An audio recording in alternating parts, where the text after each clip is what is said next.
Full ತಮಿಳೇ, ಏನು ಗೊತ್ತಾಗಲ್ಲ ನಿಂಗೆ. ಸೊ ಅದೊಂದು ಸ್ವಲ್ಪ ಇದು ಮಾಡ್ಕೊಬೇಕಪ್ಪ ಇವ್ರು. ಅಟ್ಲೀಸ್ಟ್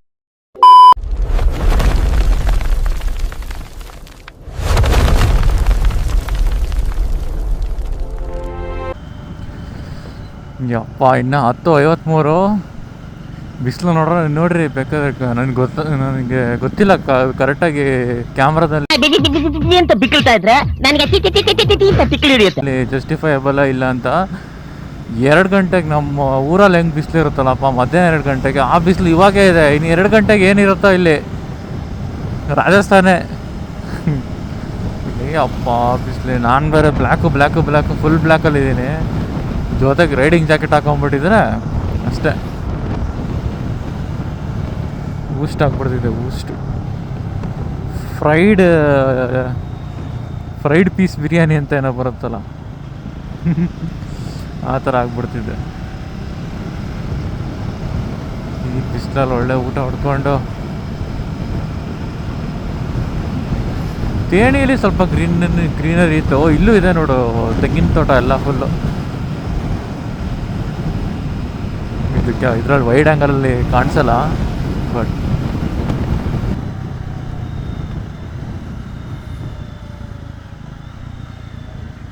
ಎಲ್ಲ ಸ್ಟ್ರೈಕ್ ಮಾಡ್ತಾವ್ರ ಡಿಕ್ಕಿ. ಶಿಟ್, ಏನೋ ಆಕ್ಸಿಡೆಂಟ್ ಗುರು.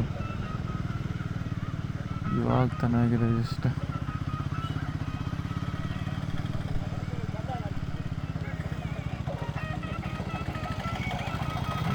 ಫುಲ್ಲು ಪ್ಲಾಸ್ಟು ಏನೋ ಪಾಪ, ಯಾರಿಗೂ ಏನೋ ಆಗಿಲ್ಲ ಅಂದರೆ.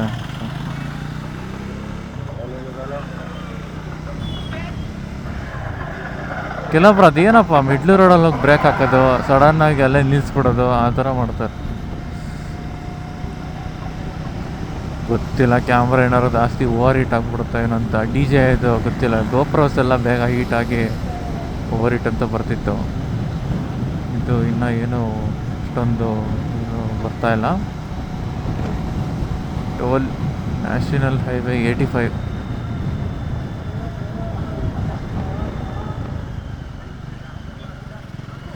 ಇಲ್ಲಿ ನೀವು ಅಬ್ಸರ್ವ್ ಮಾಡಿ ತಮಿಳ್ ಇನ್ಫ್ಲುಯೆನ್ಸ್ ಎಷ್ಟು ಇದೆ ಅಂತ. ಇಲ್ಲೇ ನಾನು ನೋಡಿದ್ದು ಇಂಗ್ಲೀಷು. ಒಂದು ಬೇಕ್ರಿ ಬೋರ್ಡಲ್ಲಿ ಕೂಡ ನಿಮ್ಗೆ ಇಂಗ್ಲೀಷ್ ಕಾಣಲ್ಲ. ನೀನು ಯಾವ ಊರಲ್ಲಿ ಇದೆ ಅಂತಲೂ ಗೊತ್ತಾಗಲ್ಲ ಗುರು. ಬಸ್ಸಲ್ಲೂ ಅಷ್ಟೇ, ಅವರು ನಿನಗೆ ಇಂಗ್ಲೀಷೆಲ್ಲ ಹಾಕಲ್ಲ. ಎಳ್ನೀರು ಹೊಡೆಯೋ, ನಂಗೆ ಸ್ವಲ್ಪ ತಮಿಳು ಅರ್ಥ ಆಗುತ್ತೆ. ಸೊ ಅಲ್ಲಿ ಎಳ್ನೀರು ಹೊಡೆಯೋ ತಾತ ಹತ್ರ ಎಷ್ಟು ಅಂತ, ಎವಲೋ ಅಂಕಲ್ ಅಂತ ಕೇಳಿದ್ರಿ, ಅವ್ರೇನು 5 ರೂಪಾಯಿ ಏನೋ ಹೇಳ್ಬಿಟ್ರು. ನಮಗೇನು ಗೊತ್ತು. ಅಯ್ಯೋ, ಆಮೇಲೆ ನೋಡಿದ್ರೆ ಇಂಗ್ಲೀಷಲ್ಲಿ ಹೇಳಿ ಅಂಕಲ್ ಅಂತ ಹೇಳಿದ್ರೆ, ಆಮೇಲೆ ಹೇಳಿದ್ರು 3 ಎಳ್ನೀರಿಂದ 150 ರೂಪಾಯಪ್ಪ ಅಂತ. ಆಮೇಲೆ ಹೇಳ್ತಾರೆ, ನಮಗೆಲ್ಲ ಇಂಗ್ಲೀಷ್ ಬರಲ್ಲಪ್ಪ, ಇಲ್ಲೆಲ್ಲ ಇಂಗ್ಲೀಷ್ ಇನ್ಫ್ಲುಯೆನ್ಸ್ ಇಲ್ಲ, ನಾವೆಲ್ಲ ಒಂದೇ ಶರ್ಟಲ್ಲಿ 1 ವರ್ಷ ಜೀವನ ಸಾಗಿಸ್ಬಿಟ್ಟಿದ್ದೀವಿ, ಹಂಗೆ ಅಂತ ಕತೆ ಹೊಡೆಯೋಕ್ಕೆ ಸ್ಟಾರ್ಟ್ ಮಾಡಿದ್ರು. ಸೊ ಇಲ್ಲಿ ನಿಮಗೆ ಬೇಸಿಕ್ ಇಂಗ್ಲೀಷ್ ಮಾತಾಡೋರು ಸಿಗೋಲ್ಲ ತಮಿಳ್ನಾಡು ಸೈಡಲ್ಲಿ, ಆಯಿತಾ. ನೋಡಿ ಅಲ್ಲಿ ವಾಕ್ಯಾರೋ ಅನ್ನೋದಷ್ಟೇ ಇಂಗ್ಲೀಷಲ್ಲಿದೆ. ಅಲ್ಲಿ ಆ ಕಡೆ ಸೈಡ್ ಇರೋದೆಲ್ಲ ಏನಿದೆ ಚಪ್ಪಲಿ ಇದೆಲ್ಲ ಫುಲ್ ತಮಿಳೇ, ಏನು ಗೊತ್ತಾಗಲ್ಲ ನಿಮಗೆ. ಸೊ ಅದೊಂದು ಸ್ವಲ್ಪ ಇದು ಮಾಡ್ಕೊಬೇಕಪ್ಪ ಇವ್ರು. ಅಟ್ಲೀಸ್ಟ್ ಊರ ಹೆಸ್ರುಗಳನ್ನಾದರೂ, ಇಲ್ಲಿ ಯಾವುದೋ ಒಂದು ಊರ ಹೆಸರು ಇಂಗ್ಲೀಷಲ್ಲಿ ಹಾಕಿದ್ರಪ್ಪ. ಫಸ್ಟ್ ಟೈಮ್ ನೋಡ್ತಾ ಇರೋದು ನಾನು. ತುಂಬ ಕಡೆ ಇರಲ್ಲ, ಬರೀ ಓನ್ಲಿ ತಮಿಳೇ ಇರುತ್ತೆ. ಆಮೇಲೆ ಇನ್ನೊಂದು ಅಬ್ಸರ್ವ್ ಮಾಡಿ, ನಾವೇ ಬಿಸಿಲು ಹಂಗೆ ಅಂತ ಒದ್ದಾಡ್ತಾ ಇರ್ತೀವಿ, ಅವ್ರು ಹಂಗಿಲ್ಲ, ಹಂಗೆ ಹೋಗ್ತಾ ಇರ್ತಾರೆ. ಅವ್ರಿಗೆ ಏನೋ ಅನ್ಸಲ್ಲ, ಅಭ್ಯಾಸ ಆಗ್ಬಿಟ್ಟಿರುತ್ತೆ ಅವ್ರಿಗೆ. ಹೆಲ್ಮೆಟ್ ಒಳಗಡೆ ಇನ್ನೊಂದು ವೈಸರ್ ಇದೆ, ಅದು ಏನೋ ಬ್ಲ್ಯಾಕ್ ಕಲರ್ ಟಿಂಟೆಡ್ ವೈಸರು. ಅದು ಹಾಕಿದ್ರೂ ಬಿಸಿಲು ಹೊಡಿತಿದೆ ಅಂದರೆ ಎಷ್ಟು ಬಿಸಿಲಿದೆ ಮರ ಹೊರಗೆ.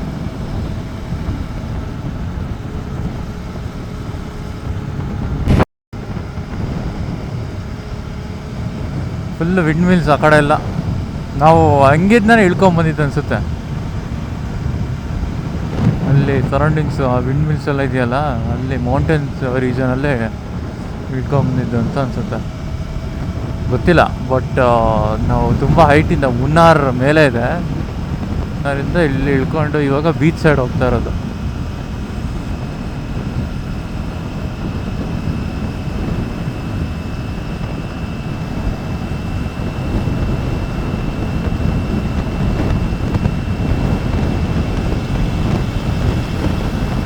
ನಮ್ಮ ಬಾಯ್ಸ್ ಹೈವೇ ಸಿಕ್ಕಿದ್ದು ಹಾಕೊಂಡು ಹೋಗ್ತಾವ್ರೆ ಚಚ್ಚ ಹಾಕೊಂಡು.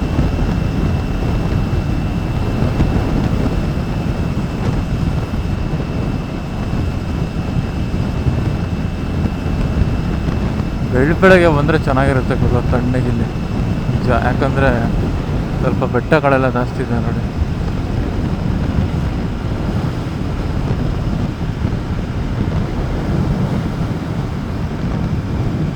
ತುಂಬ ವಿಂಡಿ ಇವಾಗ. ಬಸ್ಸು ಹೋದರೆ ಯಾವುದೋ ಹಡಗು ಹೋದಂಗಾಯ್ತು.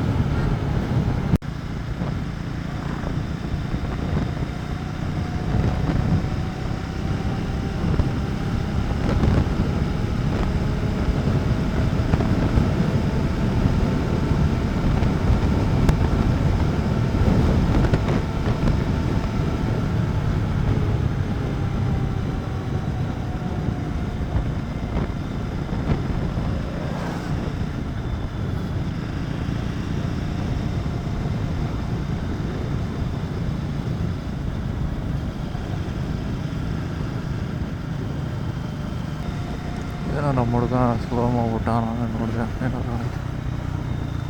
ಬ್ರೇಕ್ ಗೀಕ್ ಏನಾದ್ರು ಬೇಕಂತ ನೋಡಿದ್ರು ಅಲ್ಲಿ ಕರಡಿ ಕ್ರಾಸಿಂಗ್ ಝೋನ್ ಅದನ್ನಾದರೂ ಒಂದು ಸ್ವಲ್ಪ ಇಂಗ್ಲೀಷಲ್ಲಿ ಹಾಕ್ಬೇಕು ತಾನೆ, ಅದನ್ನು ತಮಿಳಲ್ಲಿ ಹಾಕ್ತಾರೆ.